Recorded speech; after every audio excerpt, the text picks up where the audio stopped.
Se você é um apaixonado por filmes faroestes, você está no canal correto. Apenas faroestes. Filmes e séries inesquecíveis. Curta esse canal.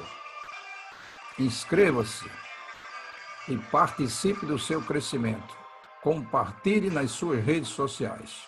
Apenas faroeste.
Ben. I'm still not sure I ought to take this trip. Oh, come on now, Goodman. You asked me for the money to buy a new press, and you've been running hot and cold ever since. A new press isn't going to do me any good if I get back here and there's no newspaper. Oh, you'll only be gone, what, less than a week? I just don't like the idea of turning it over to some young reporter who is brash and hot-headed. Now, look, I know he's young, and he's cocky, but I think he has every right to be. He writes a whole lot better than most people I've come across, and he's a good newspaper man. Well, I don't know about newspaper, Pa, but he sure tells great stories. He sure does. Well, now, Smiley used to keep this little beast in a little lattice box. Every once in a while, he'd fetch him into town and late for a bet. One day, a fella, now he was a stranger in camp, he saw him with his little box, and he said, "Say, what do you got there in that there box?" Well, Smiley, he just sort of indifferent-like says, "Well, could be a parrot. Then again, it could be a canary. Maybe. But it ain't. It's only just a frog." Sam. Oh, Mr. Cartwright, Jamie. Mr. Bennett. Hey, Petey. How you doing? Good to see you. Tell him about the frog. Well, we'll get back to him. Listen, you make sure that these papers get to the proper saloons. See you later. Okay, Petey. Jamie, my friend, I hope you've been taking all my advice seriously. Now, always obey your pa when he's present.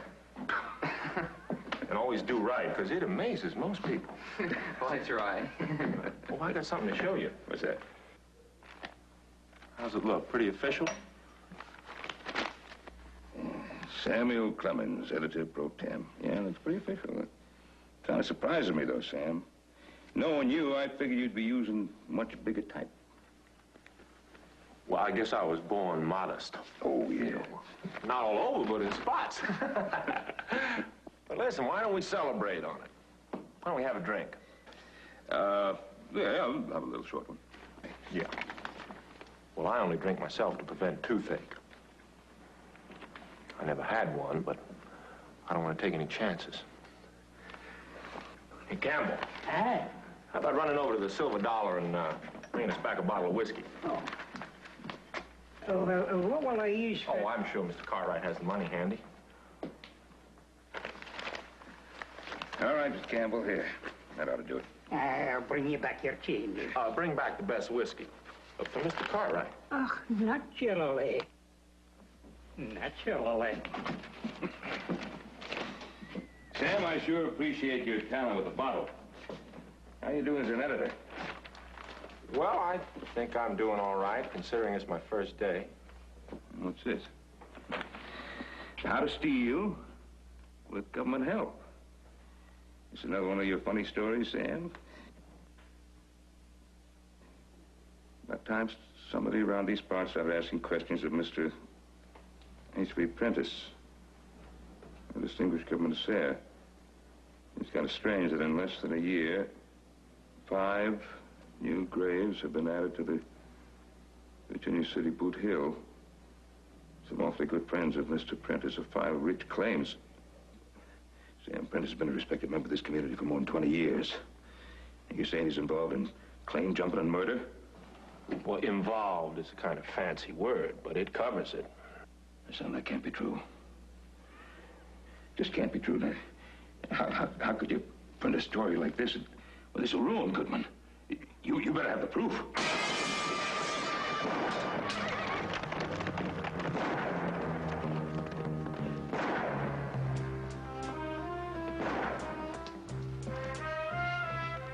Somebody must be getting a little touchy. Well, it's nice to know people reading the paper.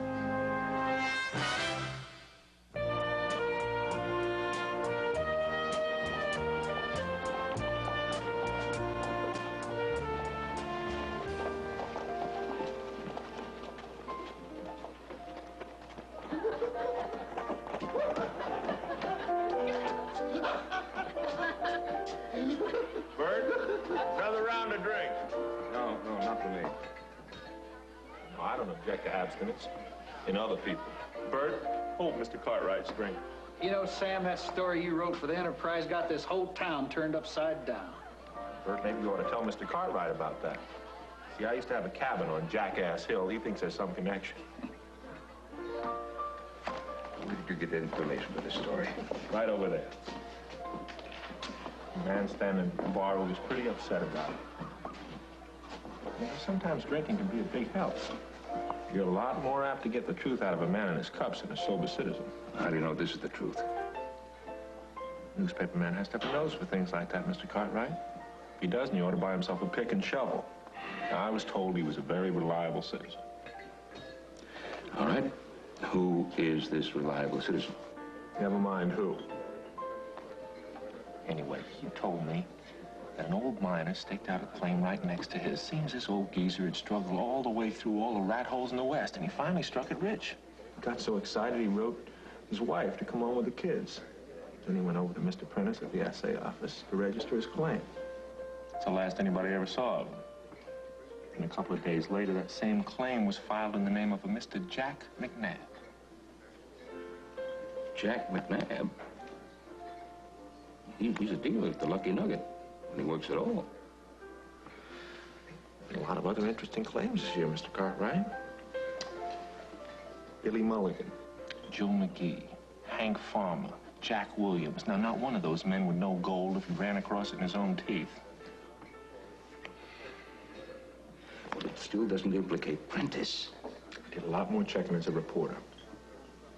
Would you say that H V Prentiss was a big spender? He's careful with his money. Careful.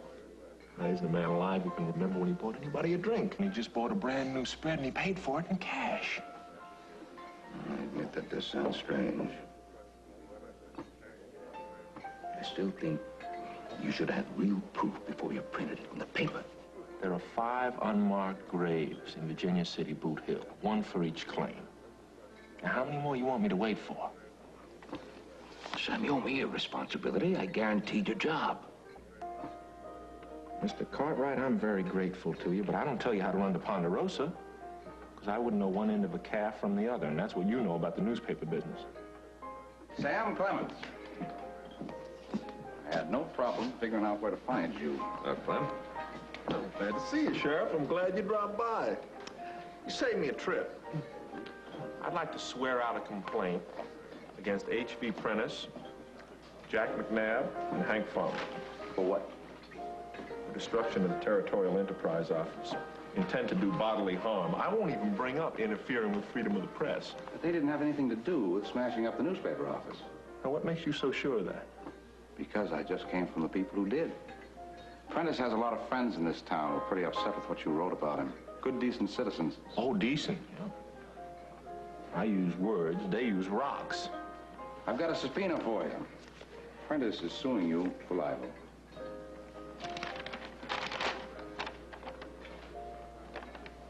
$10,000? Is that all?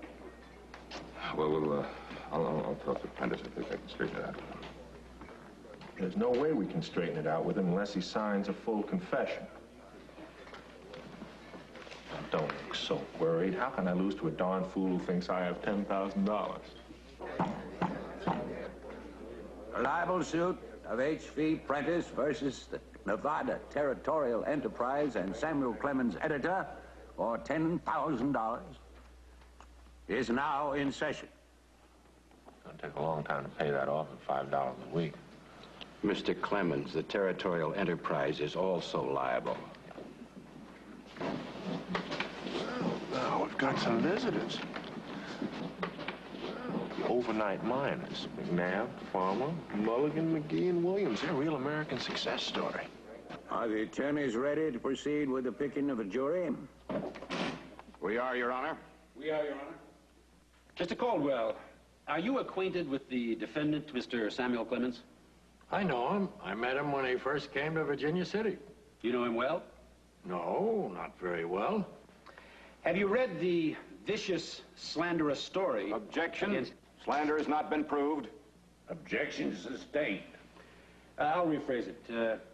Have you read any of the allegations against Mr. Prentiss, printed in the Territorial Enterprise? Pretty hard not to. If you didn't read them, you heard them all over town. Sam Clemens called Prentiss a thief and a lot more. Excused, you may step down. Well, that's all right. I wouldn't want him on the jury anyway. Of course I read the story. How else would I know what's going on in town? Your Honor, where are you going to find anybody in Virginia City who doesn't know about the story? Unless he's deaf or blind or nitwit. Mr. Clemens, you're out of order. Sam, I hired Osley because he's the best lawyer in town. Why don't you let him handle things? Kind of worries me. He's not like most lawyers. Keeps his hands in his own pockets. Your Honor, would you inform the defendant that it is customary to select jurors with no previous knowledge of the case being tried?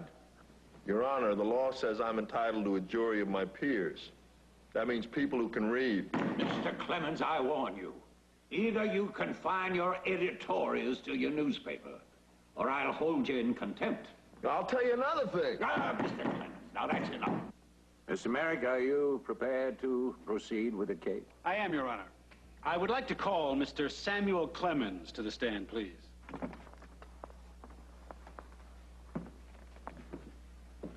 Too bad I'm not being tried for murder. Based on the record around here, I'd be a lot more sure of an acquittal. Mr. Clemens, will you merely answer the counsel's question? I'll try, Your Honor, but sometimes things just sort of leak out of me like the truth. Your Honor, I would like to introduce into evidence the March 6th issue of the Territorial Enterprise. In the front page story written by Mr. Clemens here, my client, the plaintiff, is outrageously implicated in fraud and no less than 5 murders. Yeah, well, now about that, Your Honor, there might have been more. 5 was all I could put my finger on. Mr. Clemens, the court will not tolerate any further accusations against Mr. Prentiss. Now, Mr. Clemens, in your pre-trial deposition here, you state that the basis for that whole pack of lies was the babblings of a man you met in the Silver Dollar Saloon. Now, hold on a minute. He wasn't babbling. He was a concerned citizen who was worried about what's going on in this town. Well, may we have the name of this public-spirited citizen? I can't give you that. Mr. Clemens, are you afraid that if you gave us the name of this man, your whole story would be exposed as a tissue of lies? Oh, there's a lot more to it than that. Now, ever since the early Egyptians were writing on papyrus, it's been an unwritten law that a newspaper man doesn't have to reveal where he gets his story. You seem to be quite an expert on the unwritten laws, but not the written ones. Well, it stands to reason nobody's going to tell a story to a newspaper man in confidence if he can get yanked into court the next day. Mr. Clemens, even if you refuse to give us the name of this man, don't you suppose that this very concerned citizen would show up here on his own voluntarily? Not if he knows where his head ought to be. The moment he came through that door, his life wouldn't be worth a plug nickel. Mr. Clemens, then your entire defense is based on the hearsay of a man that you refuse to name, if he exists at all. I don't need anybody to back me up. Why, when my lawyer gets Mr. Prentiss and his cronies up here on the stand, even you might be a little embarrassed. Your Honor, would you please remind the defendant and his learned counsel that Mr. Prentiss and the other men named in that outrageous story are not on trial here. They do not have to testify as witnesses. Objection, Your Honor. I must call these men. Mr. Clemens wrote this story by himself. I don't see he has any right to ask for help. Objection denied. No more questions, Mr. Clemens. Gentlemen of the jury, have you reached a verdict? We have, Your Honor. What is your verdict? We think Mr. Prentiss is entitled to the $10,000. Some of us think it should have been more. I have something to add to the jury's verdict. Mr. Clemens has made a lot of speeches about the rights of the press. Well, citizens have rights too. The court orders him to print an immediate retraction in the next issue of the Territorial Enterprise. Court is adjourned. I was no surprise he didn't have a chance of winning without that man's testimony. I told him that. Osgood told him that. He just won't listen to anybody. That man likes being in trouble. He enjoys it. Yeah. Well, I hope you're proud of your brilliant young editor. Tell him he'd better be careful about what he prints, though, because next time there won't be a libel suit. Hey, Mr. Cartwright, you know that picture of Justice holding up the scales blindfolded? Well, I finally know where they got that idea from. Virginia City.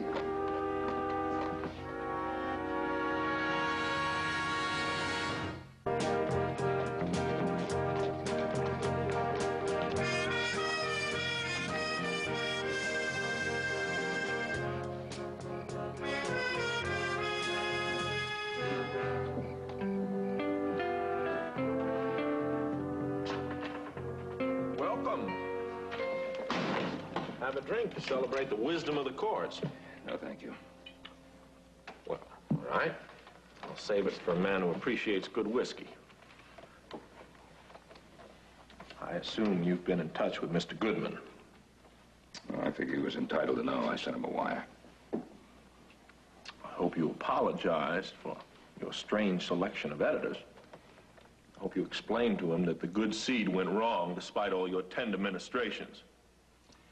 No, I explained that Osgood was appealing the decision, and that if he loses, I'll be responsible for the $10,000. Now, how did they ever pack so much nobility into one man? Sam, that sounds like whiskey talking. I only wish it were true. What you hear is outrage, laced with small parts of alcohol. Well, I think I'd better come by and take a look at that retraction for tomorrow's paper. Oh, sure. Here it is. Fresh from my fertile mind. I hope it meets with your approval. It falls just short of bestowing sainthood. The editor of the Territorial Enterprise wishes to publicly apologize for impugning the reputation of a beloved public servant, H V Prentiss, and such fine pillars of the community as Jack McNabb, Hank Farmer. Sam, let's lay it on a bit too thick. Well, I figure if you're going to be a bootlicker, you might as well go all the way. I don't think the idea is to make them a laughingstock. No, you don't, Mr. Cartwright. You may own a lot of acres, but you don't rewrite Sam Clemens.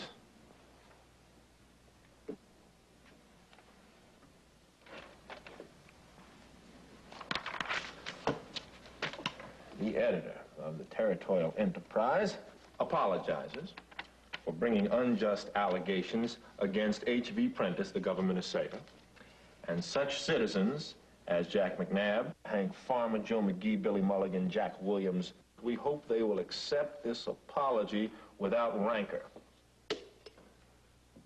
Better? I think it's closer to what the court had in mind, yes. Well, thank you very much for coming all the way into town to check up on me. Sam, I'm not against you. If Prentiss is guilty, we'll do anything we can to help you prove it. But in the meantime, people keep disappearing. Well, thanks for dropping by.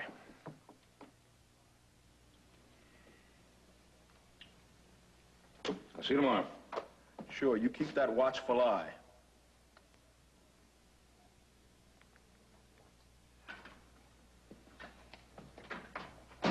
Sam, I'd better have the retraction if I'm going to reset the front page. Campbell, you know where a man's conscience is located? It's in his stomach. And if he does something that he feels is wrong, it makes him sick. Sam, we're going to miss the deadline. You never mind the retraction. You print that. Eh? Oh, Sam, no. We can't print this. Campbell, you're going to print it, or I'm going to print it. Now, Sam, we're going to be in real trouble. You know what the judge ordered. You never mind the judge. We'll worry about him tomorrow. 'Cause tonight, we're newspaper men. Oh, this is very strong medicine.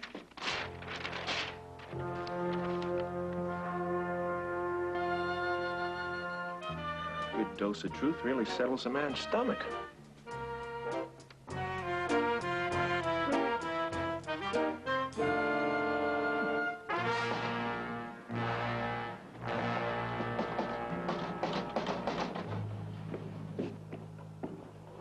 You shouldn't have done this, Sam. You shouldn't have riled Judge Hale. He wasn't on my side when he wasn't riled. Well, the enterprise will be closed until Mr. Goodman gets back and settles things. Most of you should get your jobs back in about a week. Come on, Riverboat. Look, now, there's no need for long faces. People are always trying to fight the press. They only win temporarily. Mr. Clemens, what am I going to tell my ma? Well, Petey, you tell your ma that you printed the most important story of the year, and so you earned an unexpected vacation. Hey, thanks a lot, Mr. Clemens. Well, gentlemen, what do you say we celebrate my remarkable rise from affluence to poverty?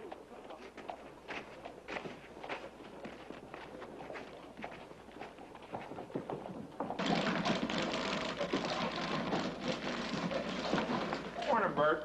Oh, Sam, I hear you're having a little trouble. Newspaper shot out from under you? No. Just went lame for a while. How about a round of drinks for everybody? Put it on my tab. I'm sorry, Sam, no more tabs. Not when you're out of work. Yeah, I'd settle 5 cents on the dollar with these tabs. Bert, I'm a little disappointed in you. Nobody's closer to human suffering than a bartender. Now, if you don't want to bring a disgrace to your profession... Bert, put it on my tab. It's going to be a pleasure to buy Mr. Clemens his last drink. Fill him up. Well, now, don't extend yourself, McNabb. It's no trouble at all, Clemens. Now, I know it's not smart to go looking for trouble with a newspaper editor, but then I don't have to worry about that now, do I? I mean, you're out of a job. You're good help. Stand up.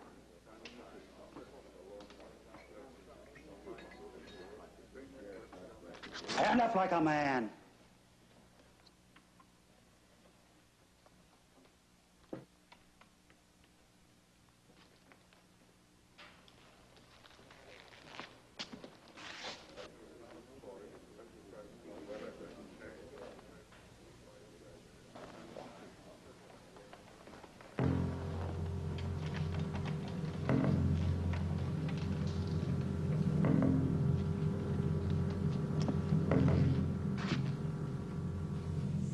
Here.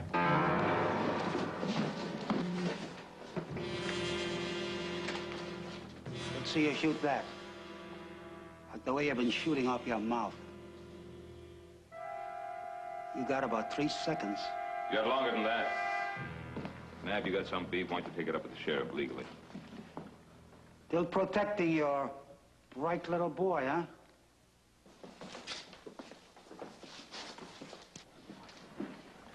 Well, we can wait. Yeah. Big Daddy ain't gonna always be around, no siree. Come on.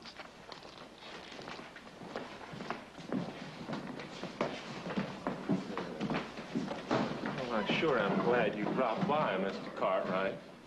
Well, you couldn't have picked a better time. Bert, a round of drinks on Mr. Carter. No drinks. Now, don't be upset. I wouldn't let McNabb get under my skin. Why didn't you print that retraction you showed me last night? Well, I got to thinking about it. I didn't figure it was right to confuse people. So you just shut down the paper? Yeah, temporarily. I think a newspaper ought to shut down if it can't tell the truth. Might make a better general store. What am I supposed to tell Mr. Goodman? You tell him you made a mistake.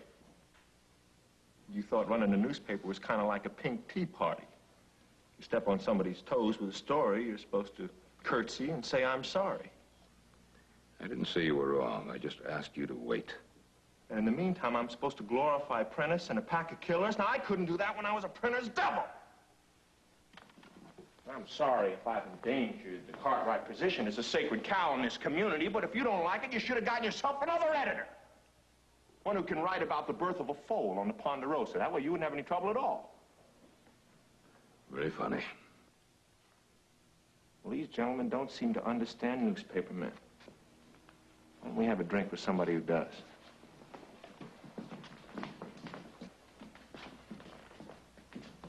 Sam, what am I going to do with these?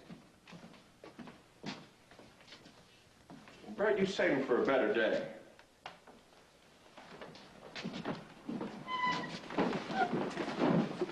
Well, I could have told you you couldn't talk any sense into him.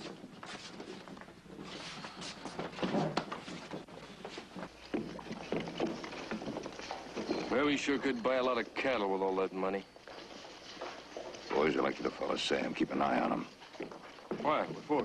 It's just going to be one saloon after another. McNabb's over there. Still waiting to get a crack at him. Just see that he doesn't. Hey, where are you going? I'll find you later. Hey, Bert, give me a whiskey, will you? Little something to calm me down after the fracas? That wasn't anything, just a friendly argument. Well, if that was friendly, I sure don't want to be around when you people get mad. No, really. It wasn't anything. Oh, I came back to. I want to pay Sam's tabs. All of them? You know, Mr. Cartwright, old Sam does a lot of talking. When he gets to talking, he gets powerful thirsty.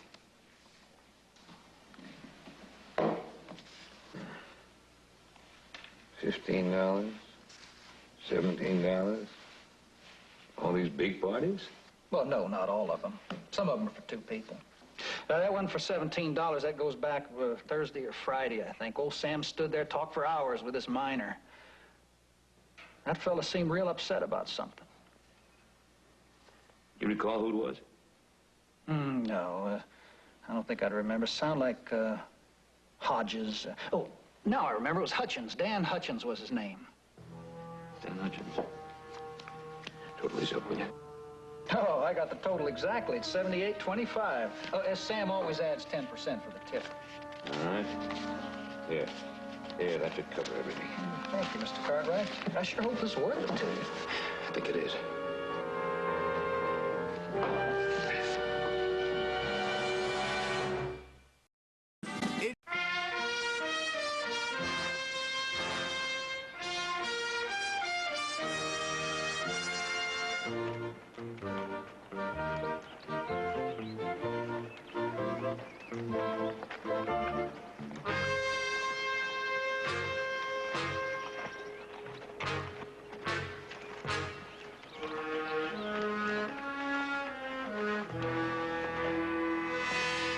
Thank you.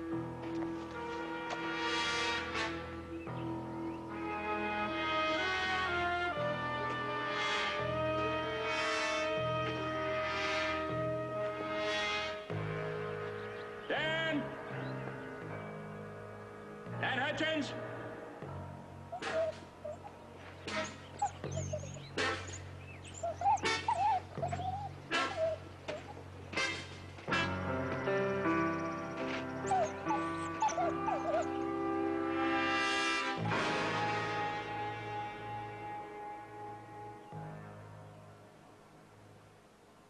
Now, he was an honest man, full of great sorrow, though, and a bit confused.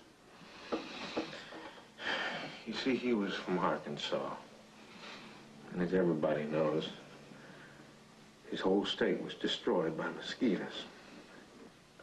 His delusion was that the Arkansas mosquito was the most ornery of all mosquitoes.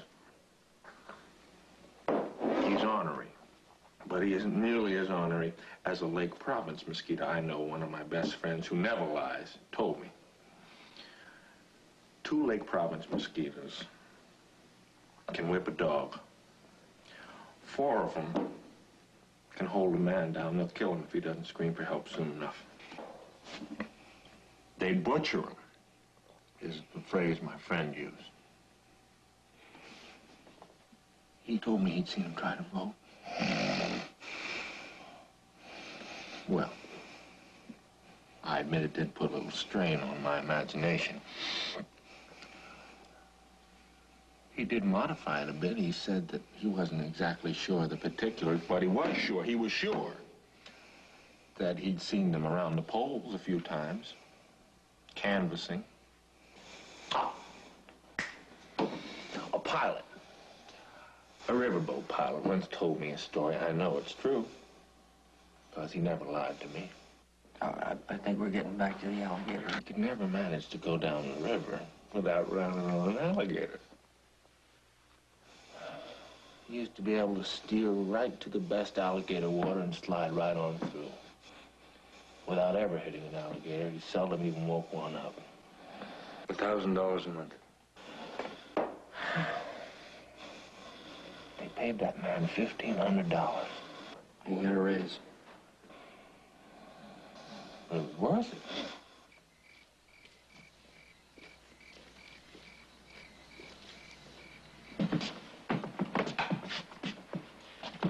Good night, boys.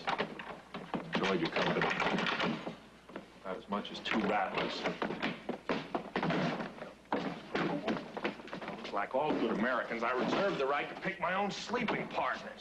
Well, you just get some rest. Don't worry about us. Pretend we're not here. Yeah, we'll just hang around for a little while, right?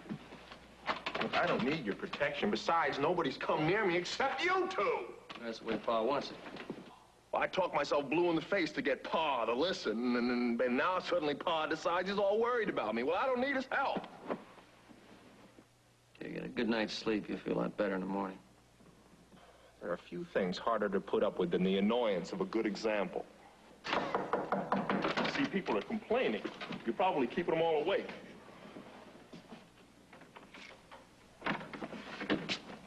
Well, maybe you can get them out of here. Now they're homesteading. Sam, that miner told you about Prentiss. Was it Dan Hutchins? Why? Now, come on now, Sam. Was he your informant? What difference does it make? Anyway, why should I tell you what I wouldn't tell the court? Because if it was Dan Hutchins, then your story was true. Somebody killed him before I could get to him. Can't we stop off for a bit of the hair of the dog? Sam, just as soon as the judge gives us the court order, you can have all the drinks you want. Mr. Cartwright, that judge isn't going to help us. Not after he ruled against me. He'd be thrown off the bench for behaving like a human being. Oh, I can handle Judge Hale. Now, you got to remember the name of the miner who disappeared. Didn't Hutchins tell you his name? Yeah, I mentioned it several times. A foreign name.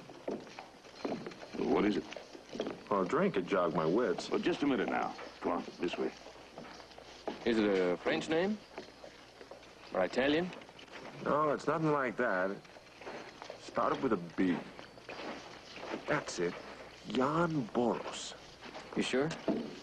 Sure as I'll ever be at this hour. Boros. Ben, what you're asking is highly unusual. That's the one thing any judge is always afraid of, is the unusual. He hasn't got a precedent to go on. He just wraps himself in his robes and disappears. I don't feel I have the right to interfere with the public mails. What'd I tell you? Dan Hutchins was the only witness that could have corroborated Sam's story. He was killed. He was murdered because somebody was afraid of what he might say. Maybe his murder had nothing to do with that. Maybe his mule drew a bead on him. If you'd have stood up in court and given us Hudson's name the way you should have, maybe this wouldn't have happened. No, he'd have been murdered a lot sooner. There's no point in going into bygones, is there?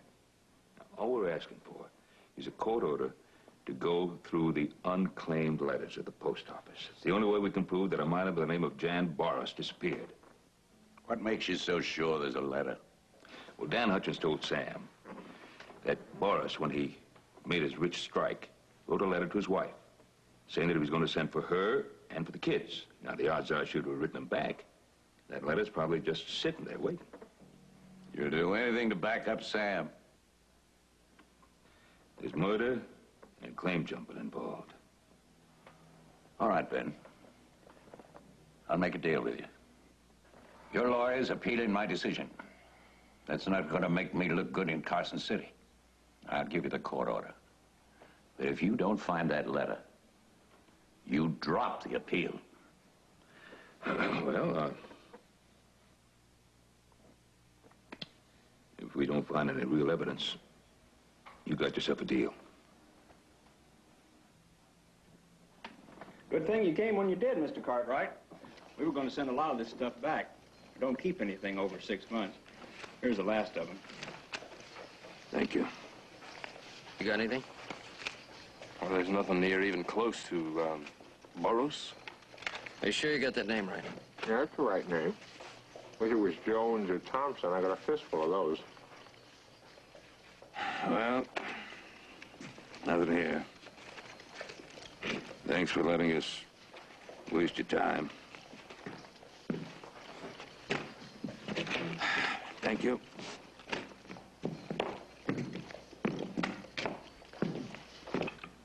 Bert, make that round of drinks on me. You mean on your tab? No, I'll pay for it in cash. I always keep a little bit around for emergencies. Sort of a sinking fund. I wouldn't believe that if I didn't see it with my own eyes. To you, Mr. Cartwright, any man deserves your respect. Well, for what? We're coming up with a plan that didn't work? Well, Mr. Cartwright, I had you pegged all wrong. I knew you were a decent sort of fella, and you'd give a square deal to the hands on the Ponderosa, keep a watchful eye on things at Virginia City, in a fatherly sort of way. Anything to keep up that shiny Cartwright reputation, but you're a lot better than that. You'll plow right in and get a little dirty if it's something important. Sam, that's quite a speech you just made. Well, I just want you to know I'm grateful. You made a lot of enemies around here in Virginia City, all on account of me. Yeah? H V Prentiss isn't about to invite you to supper. No. And Judge Hale isn't exactly fond of you either. Well, he'll feel a whole lot better about it when I tell him I'm dropping the appeal. Let's have another round of drinks and figure out how to beat the old goat. No, I can't do that. Sam, you're a bigger fool than I am. And when you pick up your mail, do you go to the post office? No, I come right here to my favorite saloon. That's right. Bert, can I see that mail? There's nothing here for Sam, Mr. Cartwright. Nobody'd be right. You at the Silver Dollar. Yes, true, but I have a court order here. Give me permission to look over any unclaimed mail for John Boris. Oh, I'll take your word for it, Mr. Cartwright. Let's see now. No, oh, here's one from Olathe, Kansas.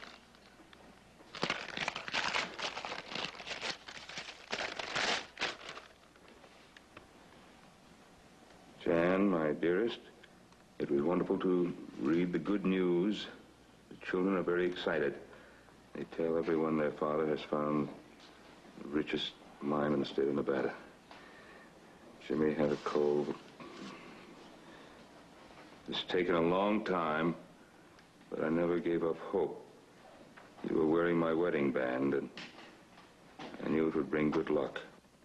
All right, now let's go over and rub Judge Hale's nose in it. You're going to have to be very nice to Judge Hale, Sam. And you're going to have to tie and gag him if you expect him to do it. Why do I have to be so gosh darn polite? We got the letter. This letter doesn't prove any murder. You're going to have to get permission from Judge Hale to dig up Jan Boris's body. How are we going to find it? There are 5 unmarked graves. Only one with the woman's wedding band. Let's go.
get this over with before the whole town comes nosing around to see what we're up to.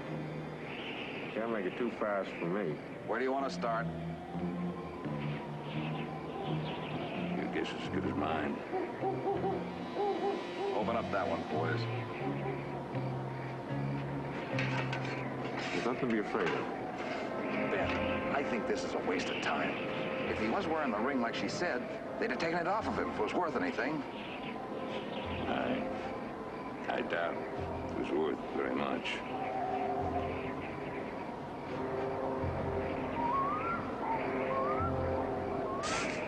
Sure takes a lot of digging. You all right? Yeah, I'm all right.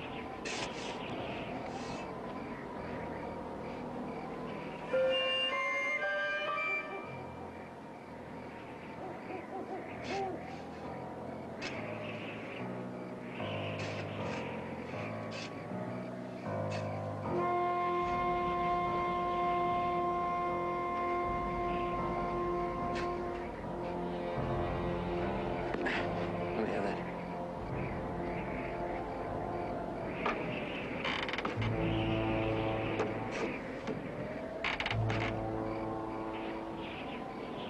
No ring. Close it.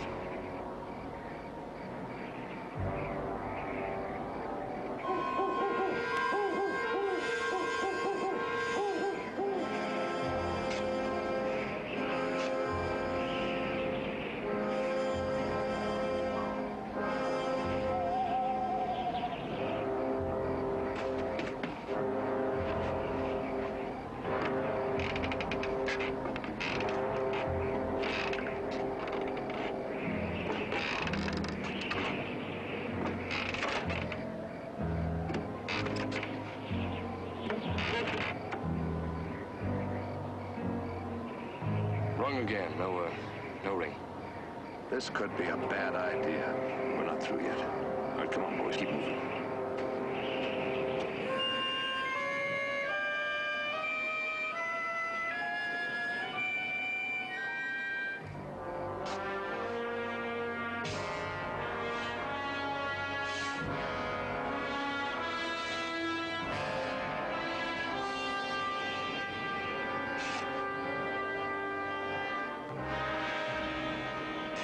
Won't be long now. This is the last one.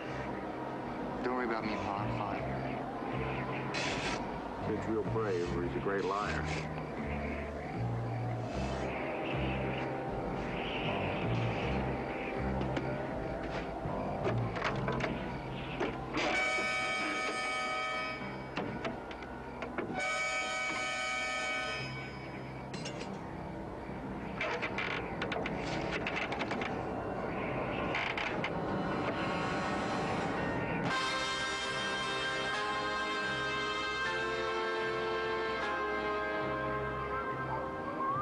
We got it.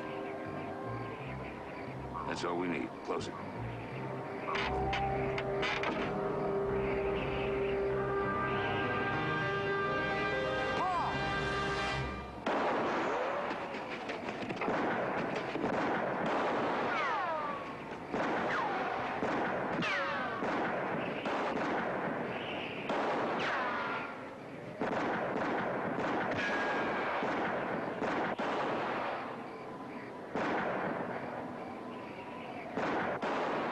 You want a shot?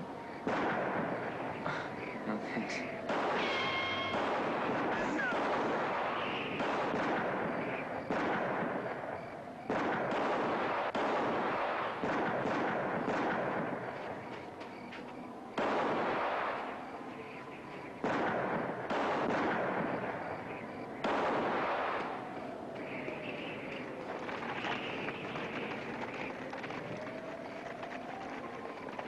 I hit one of them. I think it was McNabb.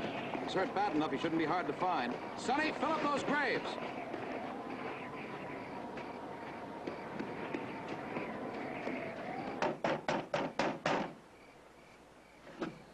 This doesn't figure. Somebody ought to be here. Doc Webb's too old to go out on calls at this hour. Maybe there was an emergency. Well, if it was an emergency, you wouldn't call Doc Webb out of town. He'd never make it. Let's keep looking.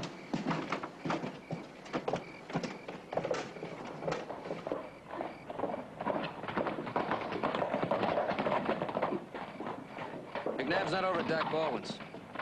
Doc got mad at me for waking him up. We left Jamie off over at the hotel. Good. Well, there are only 2 doctors in town. He beat one of the others. He's not up there. Well, maybe he just didn't hit him as hard as I thought. I can't do anything without light. You better do it without light. For God's sakes, man, let him get the bullet out. Don't worry, Jack. It won't take much longer. What did you find out in the saloons? Nobody knows anything about McNabb or any of his friends. Did you check the back rooms? Sheriff, I checked places you never even heard of. You mind if I sit down? Oh, it's no use. You better get some rest. I'll set up a roadblock. Oh, get me a drink, will you? Later. Oh, I can't hold out much longer. Take it easy, Jack. Hurting. Oh. Only a few more minutes. They're about ready to leave.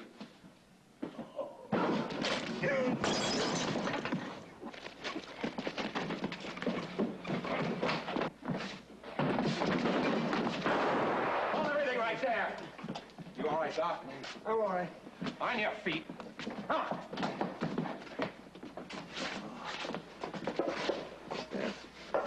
You're going to tell us all about Prentiss and the others. You're going to wait for this all by yourself. I'll tell you anything. Anything at all. Only let him get the bullet out.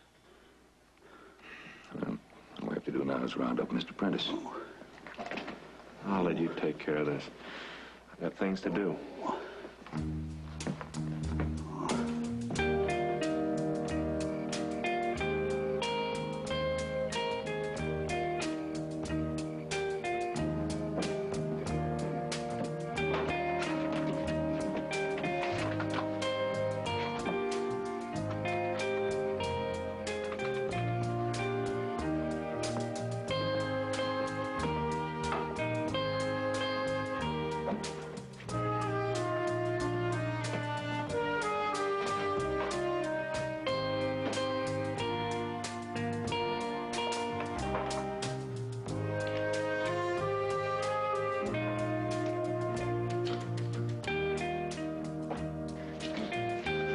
Deduct the cost of that window from my salary, Mr. Goodman, if you have to.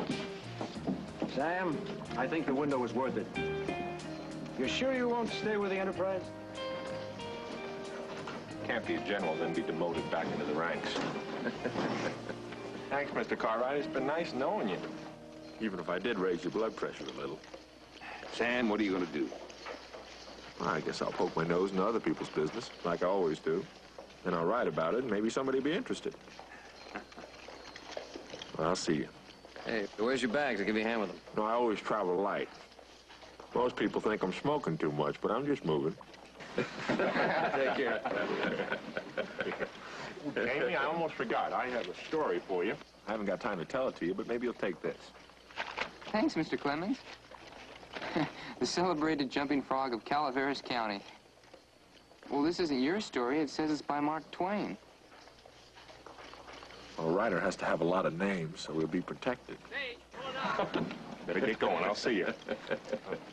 Good luck. Come on, are you coming?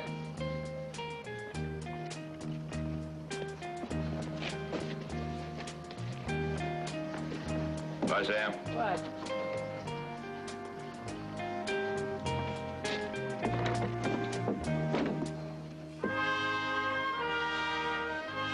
You'll get used to it.